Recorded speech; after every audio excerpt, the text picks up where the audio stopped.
Hey everybody, it's Shaman Sister Sin, and you're listening to the Meditations and More podcast brought to you by shamanspiritcenter.com and littleshaman.org. That's me, the Little Shaman.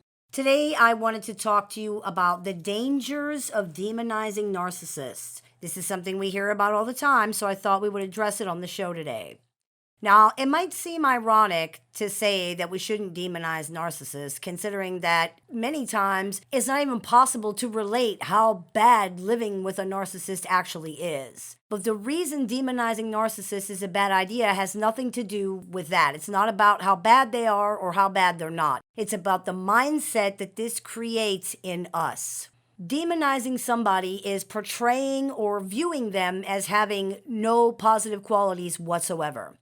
Besides the fact that this is almost certainly not the case for just about any person, needing to see people this way is dangerous. If the only way we can stay away from someone or believe it's okay not to allow them in our lives is to view them as unequivocally evil, we are vulnerable to those that we don't see that way, and demonstrations of kindness or goodness can be used to manipulate us into situations that we would be able to see much more clearly if that was not our mindset. The truth is, most narcissists and other abusers can be kind sometimes. They can be positive sometimes. They can be compassionate sometimes. They do show empathy sometimes. They are caring and considerate sometimes. This doesn't mean that they're somehow not abusive or toxic. It doesn't excuse or mitigate their harmful behaviors. It doesn't mean they deserve a place in your life. We need to let go of the idea that someone needs to be seen as a complete monster before we will decide to stay away from them. The threshold needs to be much higher than that.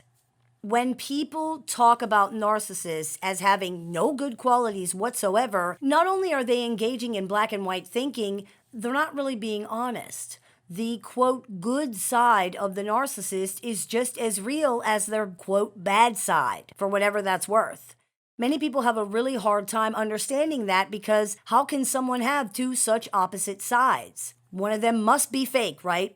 The answer to that is because of something called splitting. Put simply, pathologically narcissistic people have arrested development, and because of that, they can't create a cohesive image of something or somebody that integrates all of the positive and negative aspects of that thing. It's either good or it's bad, and that's it.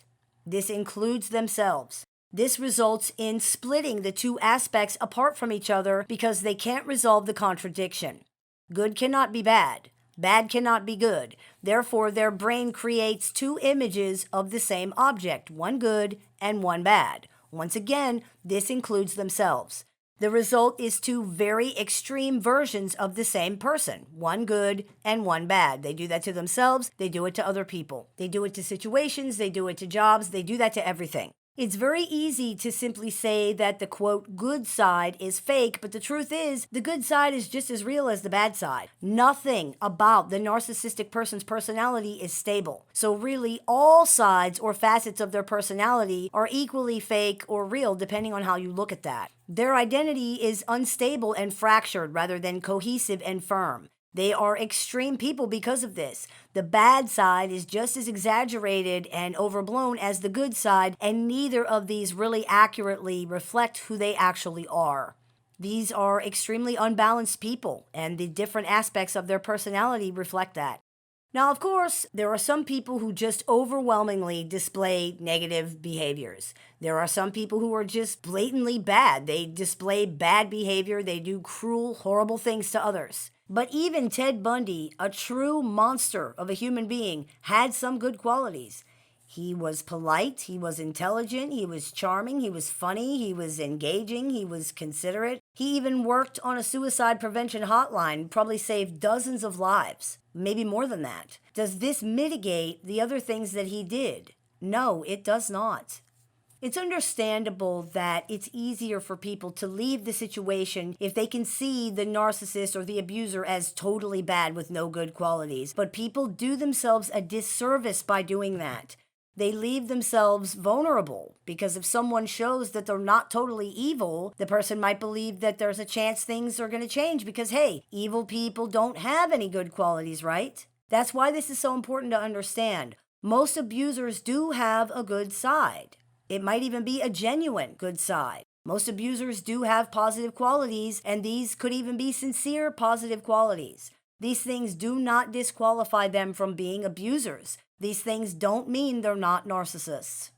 This type of mindset and relating of information also confuses people who are dealing with narcissists because they hear so much about how unrelentingly evil and demonic narcissistic people are, and if the person they're dealing with doesn't fit that bill, they believe that that person in their lives can't be a narcissist or they can't be an abuser. I have heard that more times than I can count. I thought he or she might be a narcissist, but everyone says how they're so evil and horrible. We've had plenty of fun. We've had good times. We've had enjoyment spending time together.